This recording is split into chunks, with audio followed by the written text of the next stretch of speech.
G'day everyone, I'm David Reedy. Welcome to Piano Finally, a podcast by an old bloke who's getting around to learning the piano. Finally.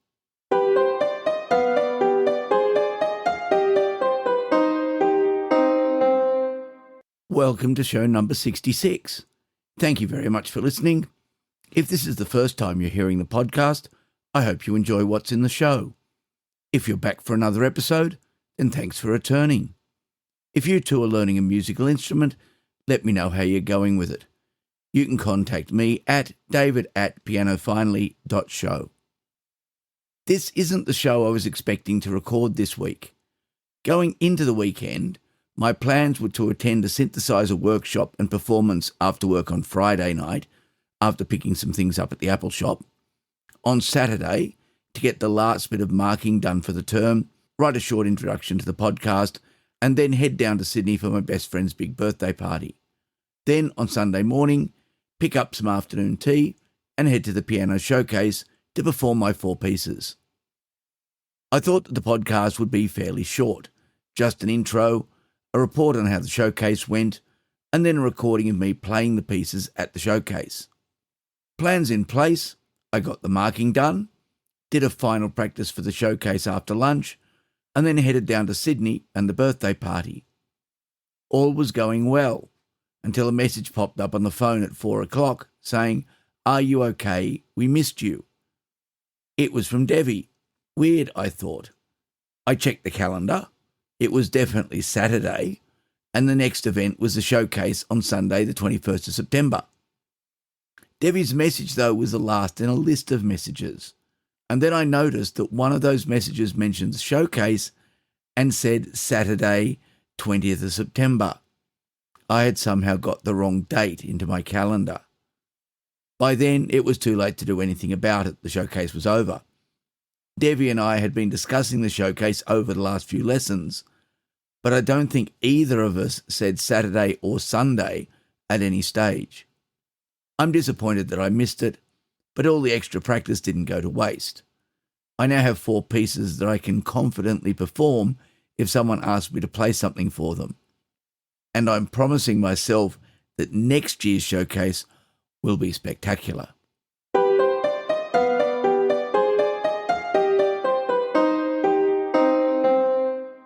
I'm returning to one of the channels I've mentioned on the podcast before, because in the last 2 weeks, there have been a couple of really interesting videos. The channel is David Bennett's, and it's one of the channels that is high on my priority list when it comes to catching up with the latest content. David produces a really wide range of music videos across many different topics and genres. This week's suggestions are just 2 examples. The first is Beginner's Guide to Woodwind Instruments, in which David looks at the different members of a symphony orchestra's woodwind section. David explains the different ways the air is made to vibrate in, say, flutes, clarinets and oboes, and how the usually 4 different instruments work together to cover the frequency range needed for symphonic music. The explanations are accompanied by musical examples, and at the end of the video, there is an audience quiz where you try to identify the different instruments as they play a single note. David explains how and why transposition works within the instruments, though check the video comments for correction regarding octave shifts. Also, check the notes section of the video, as it contains links to the resources David used in putting the video together. So if you're looking for more information on a particular topic, there's sure to be a link. The woodwind video is the 3rd in the series on the channel. There are similar explanations of the strings and brass sections. There's a link in the show notes to the video. The second suggestion from David Bennett is this week's new video, 67 Real Names of Famous Musicians. I'm going to give David the benefit of the doubt about the number of musicians in this video, but if you know any kids in their early teens, you too will be suspicious. This video is just a bit of fun, where David goes through the stage names of famous musicians and reveals their original names and mentions, in some cases, how their stage names came about. I knew a few, but I think this video shows that it is much more common to use a stage name than it is to stay with your birth name. This one is a bit of light viewing as a nice treat after a rigorous practice session. Again, links in the show notes.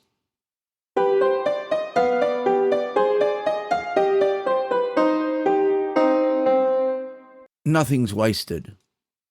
As I mentioned at the top of the show, I missed out on performing at the piano showcase due to a calendar malfunction. This was unfortunate, and I'm going to be extra careful in future to make sure to triple check everything. But apart from the disappointment of not getting to perform in public and missing out on hearing all the other students performing, it's not a disaster. Certainly, it is not a waste of the time I put into polishing the pieces for performance. Over the past 2 weeks, most of the practice I've been doing is for the 4 pieces I was planning to perform. For reference, they are Fritz Spindler's Canon, Robert Gottlob Türk's Bagatelle in F, and Andrew Craggs' Afternoon Snooze and Blackout Blues. You'll hear them in this week's progress section. I doubt that I will still be playing any of these pieces in 12 months or so. I hope I will have mastered more complex pieces by then. Perhaps the openings to those 2 Beethoven sonatas I really like, Opus 27 No. 2, Moonlight, and Opus 53, Wollstein. But the work I put into getting the 4 public performance ready has given me some ideas about improving my practice overall. I've been playing these pieces long enough now that I don't need the sheet music. As Devi said, if I were to be playing them for an exam, I'd have to go back and fix up a couple of the spots where I depart from the staccato markings, especially in Blackout Blues, but I like the way all of them sound. I've found that in some places I can play them without thinking about it at all. My fingers just go the right way. This sounds good, but these are the places in which a mistake will happen if I lose concentration. So over the last week, I've been making sure that I pay particular attention to these spots to ensure that I understand what I am doing so I don't play them automatically. There is one spot in Blackout Blues where it sounds just as nice to play a D as it sounds to play the correct note, which is a C. If I'm on automatic, the D gets played. If I pay attention and think at the same time, I play the C.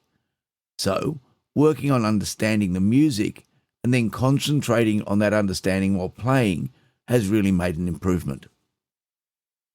It might be obvious, but I realise that to play correctly, I have to keep thinking about what I am doing. I found that as I got better at remembering the music, I could allow my mind to think about other things, even if it was, oh, that was good, I remembered the C.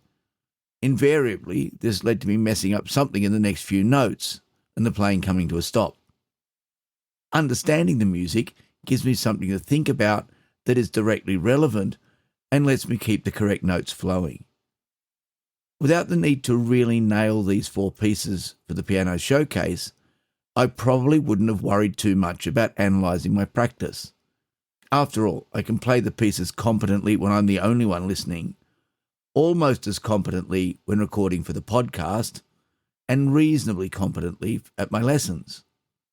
But for the showcase, I would have to play each of them correctly while many other things were going on, and in front of an audience I don't know. I don't know who's listening to this podcast, but I do know my recording equipment, so I'm going with that familiarity. Although I didn't end up playing at the showcase, the effort was certainly not wasted. It really made me think about how to improve my playing. One of my goals in learning the piano is to entertain others, so getting to a place where I'm completely comfortable with my ability to do a good job is important. Preparing for the showcase has been a great start on that journey, so my advice, from my limited experience so far, is to organise to somehow play for others. The impetus to do a good job will really make you examine your learning and improve. All the preparation that you will do will certainly not be time wasted.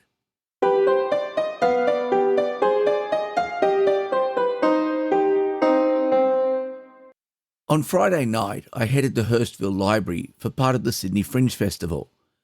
The library is in the suburb's main shopping area, Hurstville being one of the inner western suburbs of Sydney. The library is a fairly modern building, but I didn't get to explore it at all, as the moment I arrived, I was approached by one of the staff who ushered me off to the big room at the front of the library, the room I had peered into when walking to the entrance from my car. During the time that followed, I saw many others doing exactly the same thing as they walked along one of Hurstville's main streets. One wall of the room had a long table with an array of electronic digital musical instruments on it. All the instruments were part of the library's collection, and are available to be borrowed and taken home as part of the library's lending program. This sort of thing is exactly what I've been talking about as a way of helping young people get an experience of music that they might be missing out on at school. If you've got young people in your life, it might be worth checking out whether your local library or council offers a similar program to get instruments into people's hands. There was temporary seating along the back of the room, and the front of the room had another table with electronic synthesizers and the musician for the evening, Marcus Whale. Marcus is a multidisciplinary artist and musician based on Gadigal land. In this workshop and presentation, his work spans electronic music and performance. Marcus also often collaborates with other artists, although this was a solo show. The first part of the evening was the workshop portion.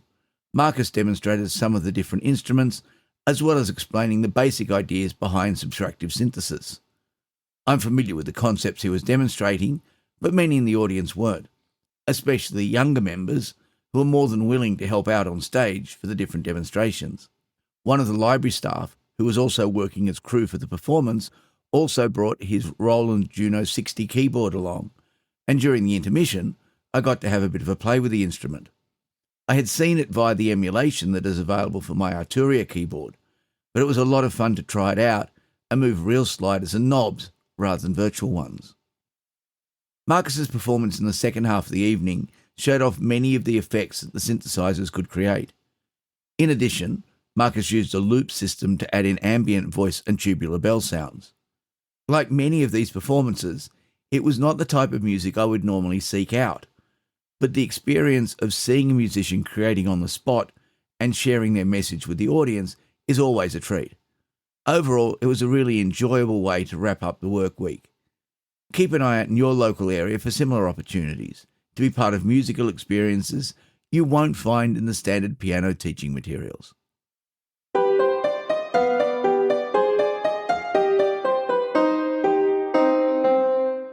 On Friday, I'll be going to see a Taylor Swift tribute performance. This is another of the events that is part of the Sydney Fringe. It's also away from the city centre. This one is at Lane Cove, an area I know quite well, having had friends and relatives living there when I was younger. The local municipal council is putting on the performance, and the show sounds like it will be a lot of fun. But no, I'm not going dressed in Taylor Swift gear. But maybe I'll see you there. This coming week is the last week of Term 3. There are various activities going on in the wrap-up to the senior students' time at school, and activities as the new student leaders take up their roles for the coming year. On Monday, I'll have the last piano lesson for the current term. I'll work with Devi to get a plan for the new pieces for next term. I'm back on working on Wild Chase by Win-Anne Rossi, but I'm sure we'll find some more. Next week's show will have to be recorded on Saturday, as I'm leaving on Sunday to travel up to Queensland to visit family and see how Nixon, Hallie and Ace are getting on with the Roland FP30X I gave them. If you'd like to contact me, email is the best way.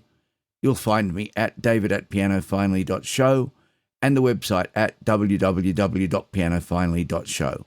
In both cases, Piano Finally is all one word. The show is also on Spotify and available as audio only on YouTube. You can subscribe via any popular iOS or Android podcast application, or from directories such as Apple Podcasts, Spotify, or YouTube. I also post an excerpt and link of each episode as an Instagram reel. If you're learning a musical instrument, let me know where you are in your journey. What's going well? What are the challenges? How do you organise your practice? How are you managing your time? And so, until next week, I hope your piano stays in tune and you enjoy your time at the keys.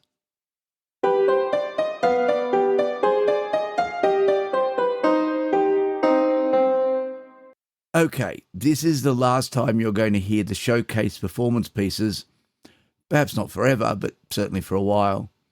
They are Fritz Spindler's Canon, Robert Gottlob Türk's Bagatelle in F, and Andrew Craggs' Afternoon Snooze and Blackout Blues.